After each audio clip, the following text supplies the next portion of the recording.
والأرض وضعها للأنام فيها فاكهة والنخل ذات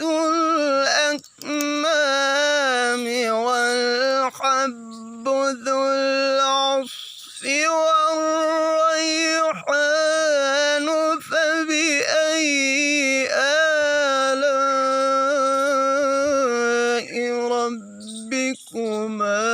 تكذبان خلق الإنسان